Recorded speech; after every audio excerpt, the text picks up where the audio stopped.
think I was gonna make another video, but I kind of like this, so maybe I just like to talk, I don't know. But today's video, if you can see from the title, it's gonna be a college advice video for freshmen. I need to go back to school. That was not okay. For freshmen. I'm gonna wear these glasses for the sake of this video just because it makes me look more studious and like I know what I'm talking about, which I do. I'm gonna do 10. One of the most important things, college preparation and scholarships. Preparing for college and scholarships. When people say scholarships, they make it seem like it's like, just apply.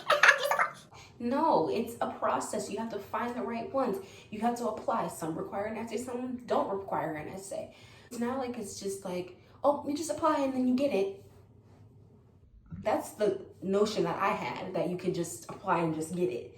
Obviously, when I really thought about it, I was like, obviously there's not enough money for people to just be getting scholarship. Even if you are the richest person, you can still benefit from a scholarship. Don't act like you're too good for a scholarship, because you're not. It's not like you're just gonna knock it out in 20 minutes. You have to convince them to let them know, why do I need the scholarship? You don't have to always have the sad story with, well, we living on the side of the road, and like I got 8 or 9 other siblings out there. You don't need all of that. That's kind of extra. But what you need is to like know what you're doing and know who to go to for scholarships. Let's go to preparing now. Preparing. When I tell you, last year and even the first semester of my senior year of high school, I was so nervous, literally had the worst anxiety ever about college. And even like a couple weeks ago when I had to, or like a couple months ago when I had to do housing and scheduling for classes, I still had like, I don't know why, maybe because I just don't want to make the wrong decisions. But preparing yourself, and just know that it's completely understandable to be nervous to go to college. You're leaving home. Even if you are commuting, that might be different. I might have to find another video for that because I can't relate. But living on campus is completely different from living at home. And yes, freedom. It's a lot going on. Deciding the college. Deciding kind of what you want to do. You don't have to be 100% sure. Doing the scholarships. Finding the right scholarships that are going to meet the needs for you. Doing enough that in case you don't get these, you have others to fall back on. Housing. Figuring out what house dorm you want to live in. Do you want to get an apartment the first year? A lot of people don't. Some schools require you to live on campus as a freshman. I think that's what my school did. And either way, I was not about to get an apartment the first year. And I'm not getting one the second year either because, like I said, I don't have a car. And I'm not going to be asking people, even though people have offered me, which is, I think it's really sweet, to drive me. But I don't want to have to rely on people. I can just stay on the campus. It's not that deep. And it might save money. I don't know. It might save money for me in the long run because I don't have to pay people to take me everywhere. Figuring out where you want to live, figuring out a roommate. You go to a school where you don't know anyone, which I did. I only know 2 people, but they're boys, so I wasn't going to live with them, obviously. And it's like, you kind of have to try to figure out, do you want to go in blind? Do you have people that you can room with? Do you know people already? If you don't, you kind of have to just hope for the best and just hope that you get someone that's cool. Luckily, I love my roommate. Shout out to you, Shia. Love you very much. If she's watching this, hopefully she is. But there's a whole list. I'm sure you know I'm going to try to say it quickly because I don't want to like say too much because, I don't want to overwhelm you because I know that's kind of how I was. I was really, really, really overwhelmed. But there's like a housing sheet online where you fill it out and you have like, you say your name, you give it like a little autobiography of yourself. Say what you want people to know about you, the specifics. They might give you a certain amount of characters, but still be specific enough that people can be like, she's not cool, or she's awesome, I want to room with her. You want other people to be specific for you too, so when you pick them or you're looking, you're not like they're not telling me nothing, I'm not rooming with them, type thing. So you want to be able to be specific enough. Are you okay with your roommate smoking? I think they're referring to cigarettes, not weed. I mean, smoking in general is smoking. Are you okay with them drinking? If they come in the room drunk, are you okay with that? So they give you a good enough amount of questions, I feel like. And those aren't even all of them, but just some general questions of like, what are you comfortable with type thing. So that's something that's really important to know for housing. Those are some things that kind of like are the happier moments, but it still gives me anxiety because for me last year, I went in blind. What is this? And then let people come to me. And luckily, like I signed up for housing late, like the last opportunity to sign up. And luckily there was a girl who chose me and we like had a lot of similarities. And at first I was so nervous. I was like, oh, I don't know how she's gonna be. and then the first day obviously was awkward because I didn't know her. I didn't even hang out with her before. Like some people meet up with their roommates before college so that way they can hang out and get to know each other. But we didn't do all that. So I was a little nervous. Our parents were in there on moving day. So it's like, hey, you know, that awkward church hug.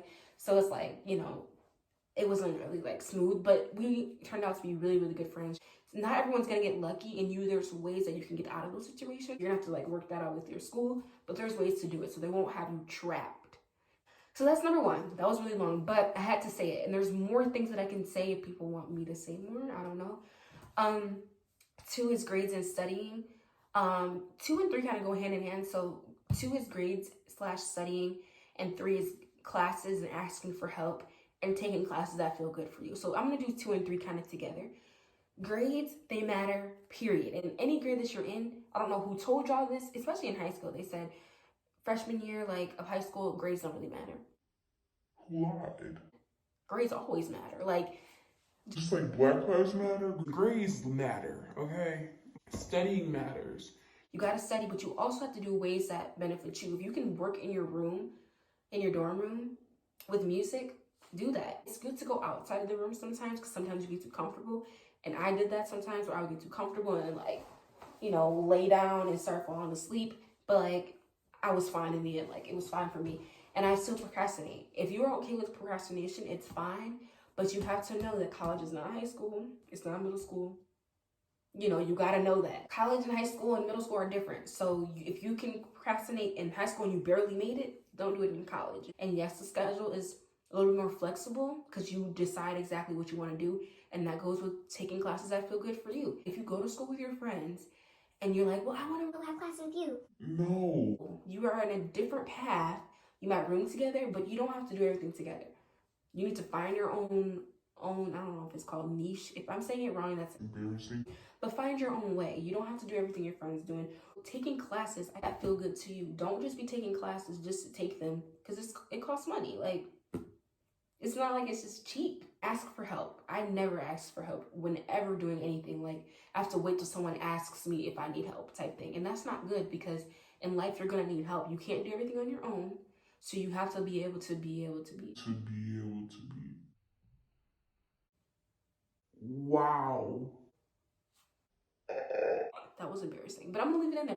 But ask for help. Take the right classes. Study the way you feel like you can study. Create a schedule for you. Don't schedule classes for 8 a.m. if you get up at 12 every day. You might have to do better. If you know you can't ever get up at 7:30 for a class to be at like 8:30, 8:45, don't take that class. There's more than enough classes that you can find that you don't have to try to stress yourself out trying to wake up super early. Just know you're paying for it. And if you know you can't commit, don't do it. Like, my earliest class was 9.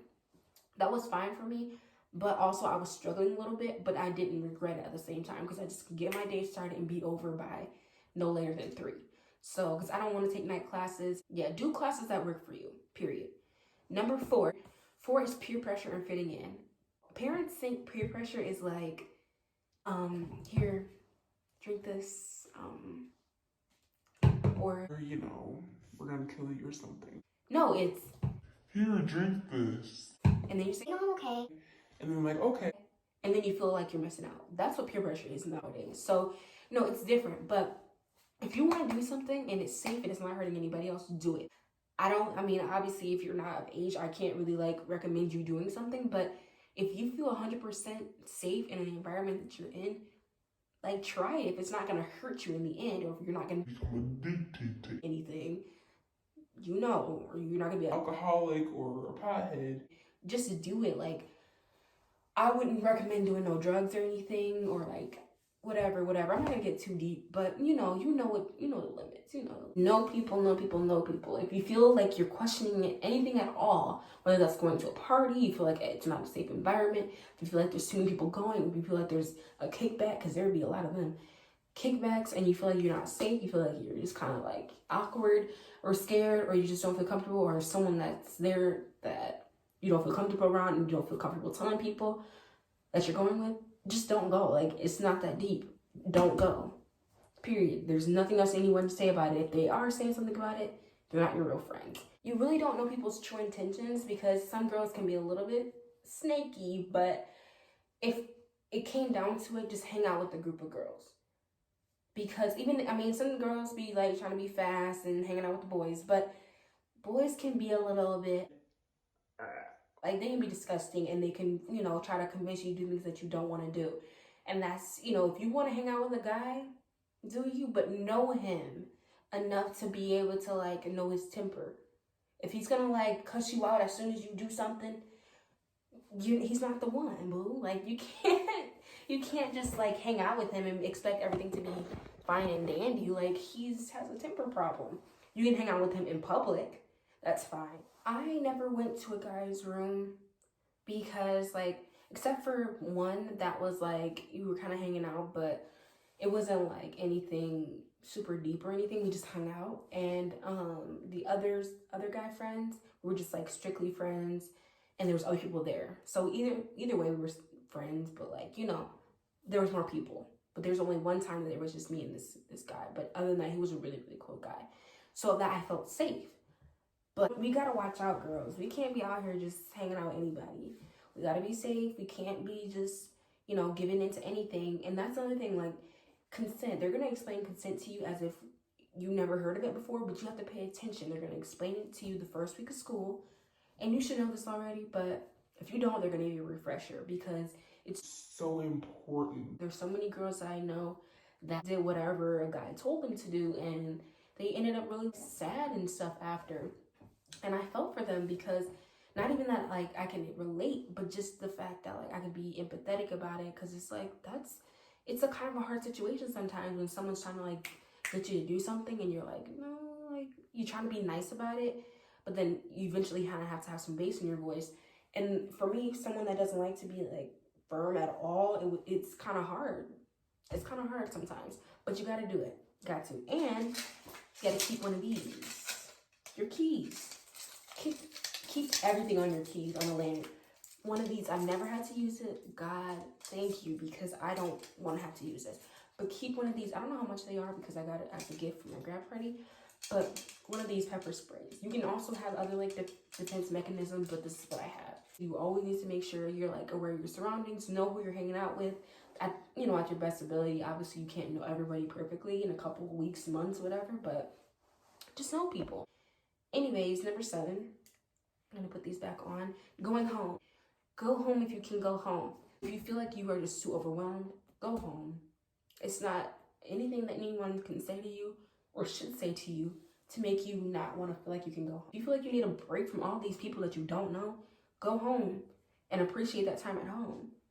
Like, people always say something about going home, or I never knew that it was okay to go home, or I tried to stick it out super, super long until I just went into a complete, like, stale moment. Like, I was just sitting there. Like, I feel like I don't want to diagnose myself, but, like, low-key, I feel like I was depressed there.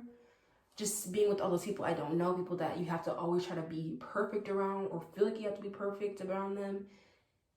Just, it was a lot. Like, being a freshman, hearing all these different conversations, all these people having all these different personalities, it gets overwhelming. And then you have to be in a dorm room that has these concrete walls that is just, you feel like you're like this. So, like, taking mental breaks for yourself is so important, whether that's going home, whether that's spending time in your room, whether that's meditating. Because, like, I started meditating at, like, the end, right before we got sent home, which is kind of sad because it actually started to, like, help me woosah a little bit because it's hard out there sometimes. Mental health is so important, even if you are in a group of friends that you hang out with all the time, because I had a specific group that I always hung out with. And, like, sometimes I just kind of, like, didn't really want to hang. Like, even though I loved hanging out with them, I just got overwhelmed and I just didn't want to be, like, always seen in the public. I didn't want to be always out. So, like, I just kind of, like, shut my phone off. Sometimes I told them, like, hey, I'm not going to be hanging out. Sometimes I didn't, because you don't always need people to know exactly what's going on.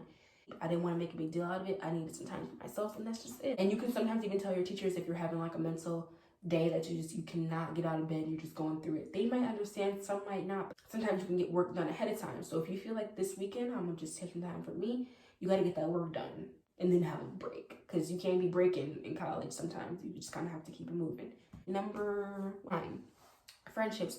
Find people that work with you whether you're going to school with your friends already, you know, you already know people or not, find more friends. You can still be with these people, or you can branch apart. Like, you don't have to be with the same people every day 24/7. It's okay to have different groups of friends. Sometimes you're gonna need that. You're gonna need different people for different events. You're gonna need people for different times in your life. So it's fine to have different groups of friends. Make sure they're solid.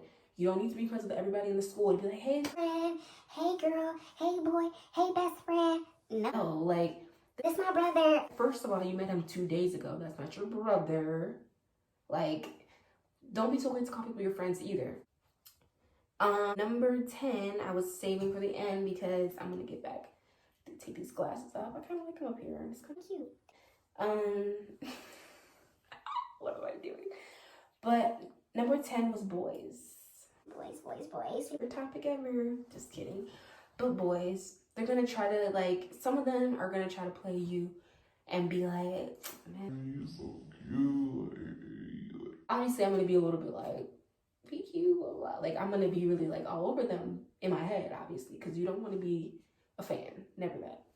They will try to be like, you know, Hey, little mama. Hey, little chocolate drop. no, first of all, no, that's not a compliment. That shouldn't be a way to get me, because that's not the way. Football players, like, they cute, but you know, you gotta be careful. And I'm not speaking for all schools, but most of them are players. So the most popular ones, usually ones that are well known in public and in private. And me, since I haven't had a boyfriend ever, never got out of the talking stage, part of me felt obligated to like give everyone a chance or try to. But at the end of the day, like, I know like what I deserve, and I'm not gonna settle for nobody who's doing mediocre, bare minimum things. Because I know, like, for whatever reason I waited this long, there's someone out there that's like gonna be the one. So I shouldn't have to settle, and I shouldn't feel obligated to settle, especially my first year. And I wouldn't recommend getting in a relationship my first year or your first year, because like, there's so many people that you haven't even met yet, and it can end up going bad. And some people's relationships that I know did go bad, but some people can bounce back, some people can't, and that's fine. Like, but I wouldn't suggest getting in a relationship the first year of college. Overall, there's so many things I can say about college boys, and I haven't even been there for a year. It's just they're everywhere. You need to know your girls too. If they cute, chances are Sally Sue thinks they're cute too. So if you're willing to fight over a boy, good for you. I don't think that's cute. I don't think that's necessary. But chances are there's gonna be another girl out there looking at the guy that you like. So low key, I would suggest getting someone who's really like nonchalant, don't really talk to people. But even then, you can't be sure, because people like to put on an act that they're low key, but they're really not. So I just feel like guys are just guys. You're just gonna have to work with them. And I'm not gonna say boys will be boys, because boys will not be boys. They will be respectful gentlemen, as they should be. I'm sure nobody's mama raised them to be this clown. Because I will not tolerate for no clownery, ever. I might get, played. That's also bad. But I might get played here and there. Like I said, main things I want to say about boys is have a buddy system. And if you're going to have friends, make sure they know where you are when you're with a boy. And my suggestion is have them come to you. Don't come to them unless they're within like walking distance, within like the same building. If it's like a different floor, that's the only distance I will allow. Or if it's like the buildings are connected. Because the last thing that I would want to happen to anybody is for them to be walking in the dark by themselves, alone, after coming from a guy's room.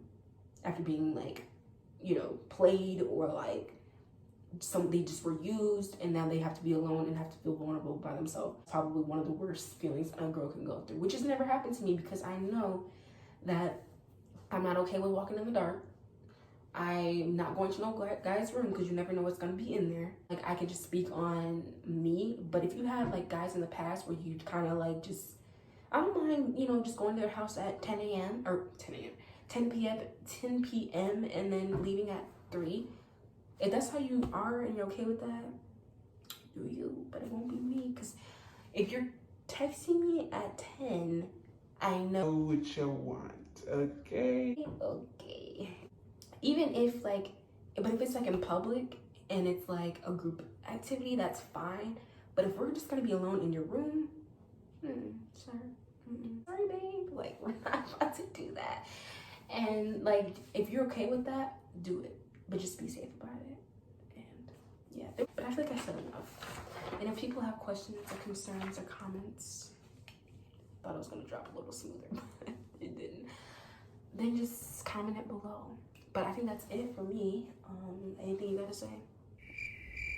No? Okay. Just making sure because I don't want to cut anyone off. But you know what I gotta say at the last minute of my video? Wear your mask. And what? Who matters? Black Lives Matter. Love you.